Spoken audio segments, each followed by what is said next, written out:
what does the Chronicler tell us about David's many conquests early in his reign? This is the question we seek to answer today as we continue our verse-by-verse study of the book of 1 Chronicles on walking through the Bible. Today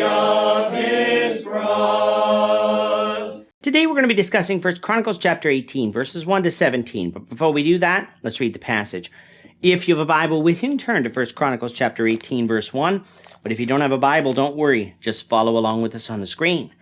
The version that we'll be reading from is the New King James Version. So 1 Chronicles chapter 18, beginning at verse 1. After this, it came to pass that David attacked the Philistines, subdued them, and took Gath and its towns from the hand of the Philistines. Then he defeated Moab, and the Moabites became David's servants and brought tribute. And David defeated Hadadezer, king of Zobah, as far as Hamath, as he went to establish his power by the river Euphrates. David took from him 1,000 chariots, 7,000 horsemen, and 20,000 foot soldiers. Also David hamstrung all the chariot horses, except that he spared enough of them for 100 chariots. When the Syrians of Damascus came to help Hadadezer, king of Zobah, David killed 22,000 of the Syrians. Then David put garrisons in Syria of Damascus, and the Syrians became David's servants and brought tribute. So the Lord preserved David wherever he went. And David took the shields of gold that were on the servants of Hadadezer and brought them to Jerusalem. Also from Tibhath and from Chun, cities of Hadadezer, David brought a large amount of bronze, with which Solomon made the bronze sea, the pillars, and the articles of bronze.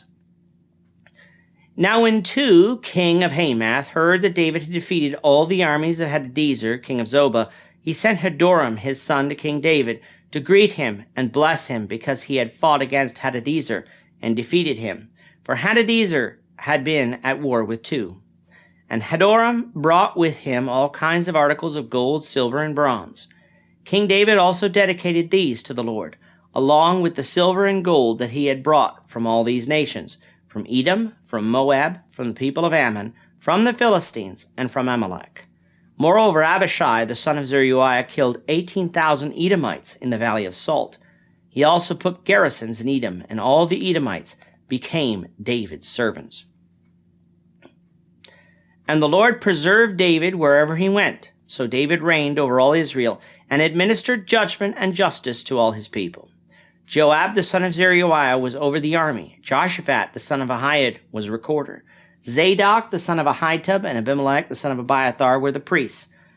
Shavashah was the scribe. Benaiah was the son of Jehoiada, was over the Cherethites and the Pelethites. And David's sons were chief ministers at the king's side. What we have given to us here in 1 Chronicles 18 is also found in 2 Samuel chapter 8, verses 1 to 18. If you read that passage, you'll find that there were a couple more details given there that aren't given here, as well as some different spellings of towns and names, such as we have seen in other parts of 1 Chronicles.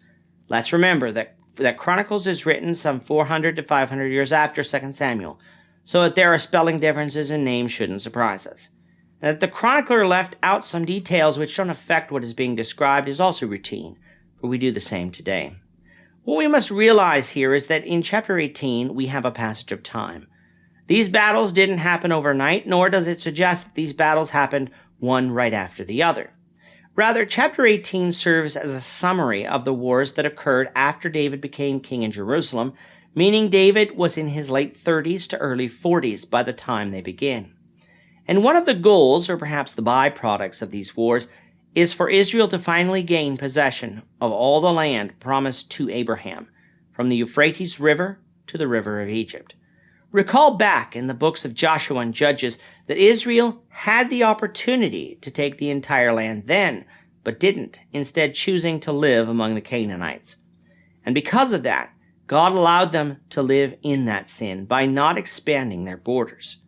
David, though, is going to actually come and finish the job of subduing the land under Israel's control.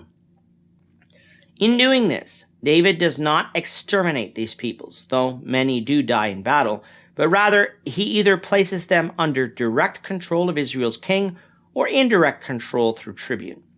David begins with the nation closest to him, the Philistines. For over a century, the Philistines had been a thorn in Israel's side.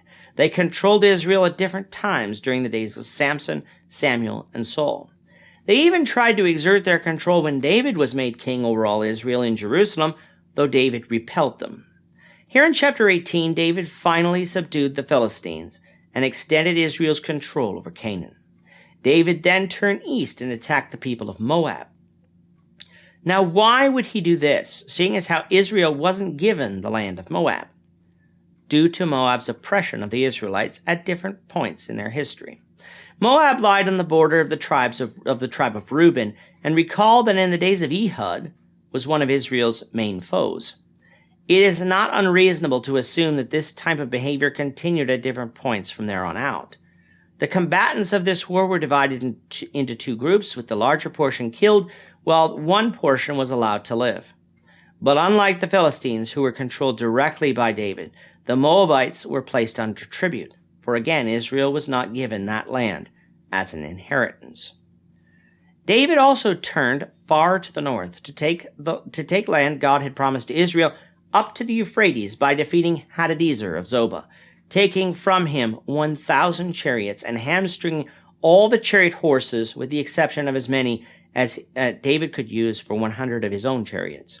The Syrians from the east came to help Hadadezer, but they too were defeated by David. David put the peoples this far north under tribute too, and also placed garrisons up in Damascus so that he could exert control of the region. When word of what David did came to the ears of Tu, king of Hamath, with Hamath likely being the Antioch of Assyria in the days of the apostles, Tu sent his son named Joram in 2 Samuel, to David to greet him and bless him, for Tu had been at war with Hadadezer. Hadoram brought with him articles of silver, gold, and bronze as a gift that would be added to the large amount of bronze that David had captured from the cities of the north. David dedicated all these things to the Lord, for it was the Lord who provided these victories. Along with victories in the north, David subdued other nations that had been constant enemies of Israel, placing them under tribute. The nations included the Ammonites, the Amalekites, and the Edomites. There are a couple of things to note here. First, as it concerns the Amalekites. Up to this point, David had largely defeated the Amalekites in previous battles, but pockets of them still existed.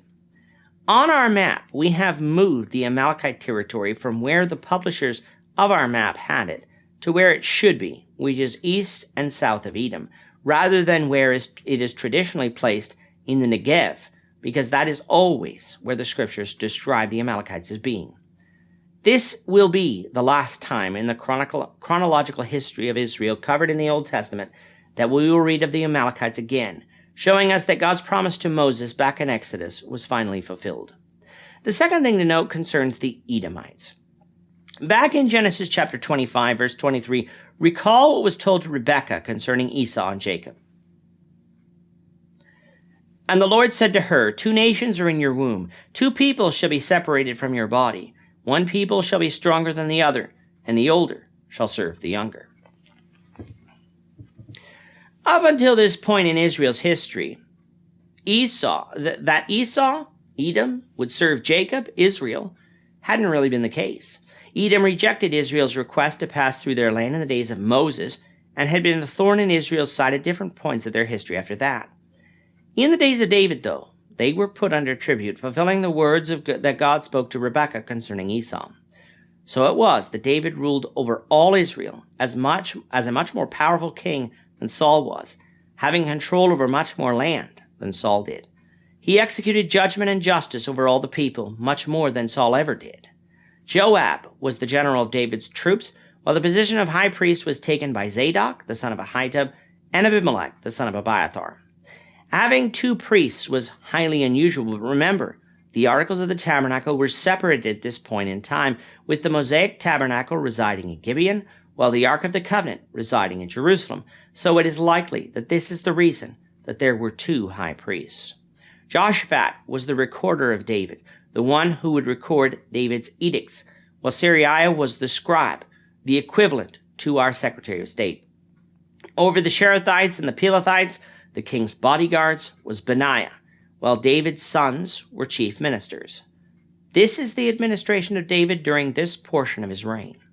We'll continue on with the description of more of David's battles, the Lord willing, in the next lesson. With that, our time is up for today. The Lord willing, we hope you'll join us for tomorrow's discussion of 1 Chronicles chapter 19, verses 1 to 7, as we continue our walk through the Bible, one verse at a time. Thank you for watching today's episode. We hope that you found it edifying and ask that you not only subscribe to our channel and podcast, but that you like and share this episode among your friends, so that the saving gospel of Jesus Christ can go out to the whole world.